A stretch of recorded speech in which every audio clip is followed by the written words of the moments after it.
अस्सलाम वालेकुम वरहमतुल्लाहि वबरकातुहू। आज से हम एक नया सिलसिला टॉपिक शुरू कर रहे हैं, that is topic 3।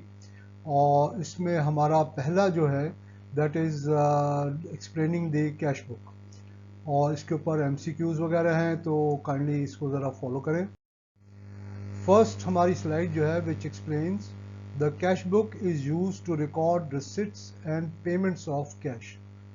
It works as a book of original entry as well as a ledger account। यानी ये दोनों फंक्शन इस्तेमाल कर होती हैं इससे। बुक ऑफ प्राइम एंट्री भी है और लेजर अकाउंट भी है। The entries related to receipt and payment of cash are first recorded in the cash book and then posted to the relevant ledger accounts. Moreover, a cash book is a substitute for cash account in the ledger। यानी इसके होते हुए, cash book के होते हुए हमें ledger account खोलने की, कैश लेजर अकाउंट खोलने की ज़रूरत नहीं है। हमारी सेकंड जो स्लाइड है which is question which is both a book of prime entry and a ledger account. ये हम पिछली अपनी स्लाइड में एक्सप्लेन कर चुके हैं कि cash book is a book of prime entry and ledger account. यानी कैश बुक जो है जर्नल के अंदर जो स्पेशल जर्नल्स जितने भी हैं, उनके अलावा जितनी भी एंट्रीज होती हैं अकाउंट्स में, वो सबसे पहले जर्नल में होती हैं। परचेजेस जर्नल ये सिर्फ purchase credit purchase of merchandise के लिए इस्तेमाल होता है, और सेल्स जर्नल भी इससे क्रेडिट सेल्स ऑफ मर्चेंडाइज के लिए इस्तेमाल होता है। ऑप्शन जो है इसमें आप देख सकते हैं, option A cash book is the only option which can be used as a book of prime entry and a ledger account for cash। Option B journal is used to record transaction. ये आप पढ़ लीजिएगा detail में इंशाल्लाह ताला, और इसके अंदर सब डिटेल दी हुई हैं।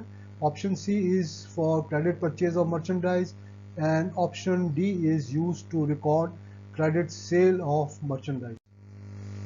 नेक्स्ट क्वेश्चन हमारा जो है वो है on August 1st the cash balance of Alice's cash book showed a bank balance a balance of $950। यानी कैश बैलेंस जो $950 था, और 5 अगस्त को ये दो चार ट्रांजैक्शन हुई हैं।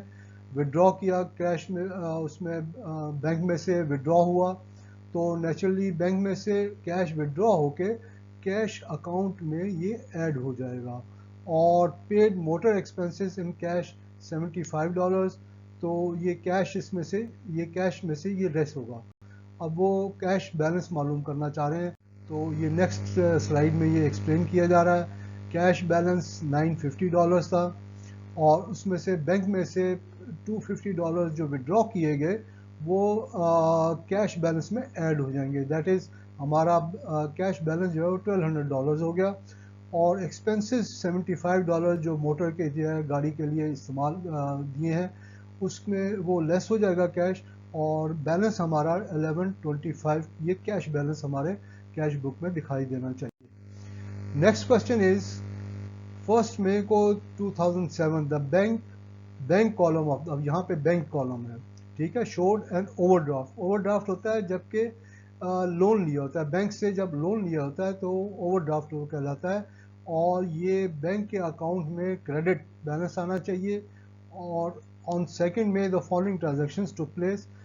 पेड कैश इनटू, यानी $490 बैंक में जमा करवाए गए, जिससे कि ओवरड्राफ्ट का अमाउंट जो है वो लेस हो जाएगा, कम हो जाएगा।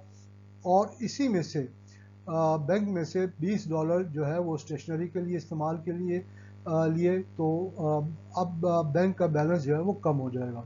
तो ज़रा देखें, ज़रा स्लाइड दिखाती है ओवरड्राफ्ट ऑफ कैशबैक, ओवरड्राफ्ट और कैश क्रेडिट 1860। अकाउंट्स में जब कोई क्रेडिट एंट्री डालनी होती है तो उसको ब्रैकेट्स में लिखा जाता है हमेशा।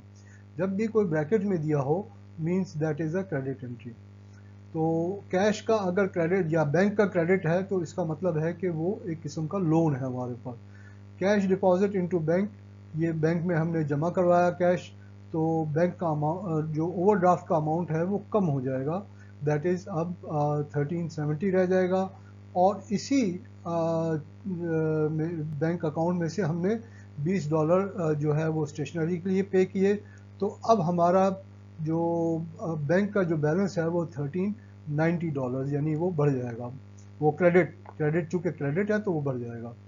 तो any amount deposited in bank reduces the overdraft, or an amount withdrawn increases the overdraft. Next हमारा क्वेश्चन जो है 1 अप्रैल को बैंक का column in a cash book showed a debit balance. पहले लास्ट क्वेश्चन में आप गौर करें तो उसमें क्रेडिट बैलेंस था, यहाँ पे डेबिट बैलेंस है। और during April following transactions took place, sales, receipt और बैंक, यानी इतनी पूरे महीने में $4210 जो है वो रिसीव हुआ और उसको बैंक में जमा करवा दिया गया। तो बैंक का अमाउंट जो है बढ़ जाएगा। डिविडेंड्स भी हमें रिसीव हुए तो वो भी हमने बैंक में जमा करवा दिए, दैट इज़ $180, वो ऐड हो गए तो बैंक का अमाउंट और इंक्रीज हो जाएगा। और चेक्स पेड टू सप्लायर्स वो 3270, ये अब बैंक का अमाउंट यहाँ से डिक्रीज होगा क्योंकि हमने चेक्स पे किए।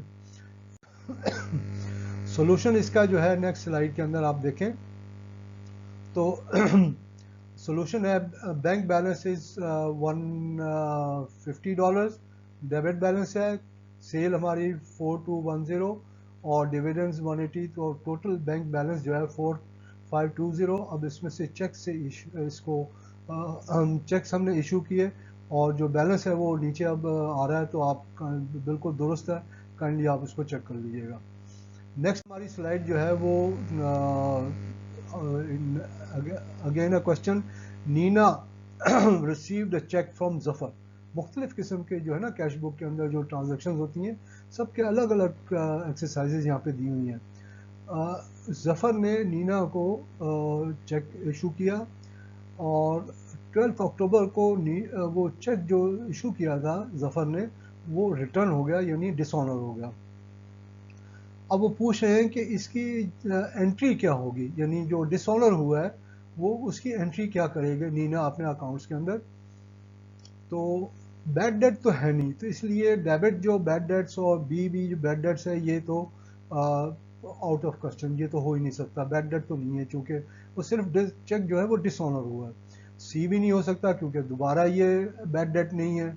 तो ये 3 ऑप्शन जो हैं ये रूल आउट कर दिए।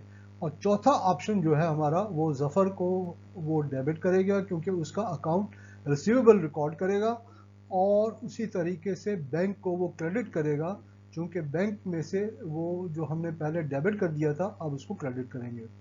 नेक्स्ट हमारा क्वेश्चन है ये सोल्यूशन है। तो जफर के अकाउंट को हमने डेबिट किया और बैंक को हमने क्रेडिट कर दिया। टू रीइंस्टेट जफर्स डेट, यानी डेट का मतलब है अकाउंट रिसीवेबल या trade receivable, and credit bank to cancel the payment, जो हमें जो पेमेंट रिसीव हुई थी और बैंक को हमने वो डेबिट किया था, अब उसको हम क्रेडिट करके उसको रिड्यूस कर देंगे बैंक के बैलेंस को।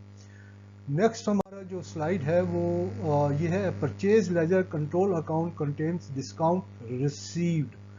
डिस्काउंट रिसीव जो होता है this is a kind of a income. Which book of prime entry provides this information, ये कैश बुक में ही जाएगी। जनरल नेचुरली हमने कैश बुक में 3 कॉलम डेबिट साइड पे होते हैं, 3 कॉलम जो है क्रेडिट साइड पे होते हैं। एक जो है डिस्काउंट का कॉलम होता है, फिर कैश का कॉलम होता है और बैंक का कॉलम होता है। और discount received is kind of debit side पे इसको हम रिकॉर्ड करेंगे कैश बुक में। Discount received is recorded on the credit side of the cash book. Which book of prime entry provides this information? और credit side of the cash book option A is true. Cash book के ये income है, sorry ये चूंकि income है तो इसको इसलिए हमने कैश बुक के क्रेडिट साइड पे रिकॉर्ड करना है, क्रेडिट साइड पे रिकॉर्ड करेंगे। ठीक है जी, ये क्रेडिट डिस्काउंट रिसीव को ऑन द क्रेडिट साइड, क्योंकि ये हमारी इनकम है। My apology. तो नेक्स्ट स्लाइड में इसको हम क्लियर कर देते हैं। नेक्स्ट स्लाइड हमारी, how is the total of discount column on the debit side posted. अब ये डेबिट साइड को कैसे पोस्ट करना है, तो क्रेडिट डिस्काउंट अलाउड है क्योंकि इसका डिस्काउंट अलाउड जो होगा क्रेडिट होगा, या क्रेडिट डिस्काउंट रिसीव्ड होगा, और डेबिट डिस्काउंट अलाउड होगा, और डेबिट डिस्काउंट रिसीव्ड होगा। तो इसका discount column on the debit side of the cash book is a discount allowed, यानी ये एक किस्म का एक्सपेंस है। तो एक्सपेंस को हम हमेशा डेबिट करते हैं, which is recorded on the debit side of the discount allowed, यानी जो कंपनी डिस्काउंट अलाउ कर रही है वो इसके लिए एक एक्सपेंस है, इसलिए उसको debit side of the cash book record करेगी। ये हमारे क्वेश्चन हैं।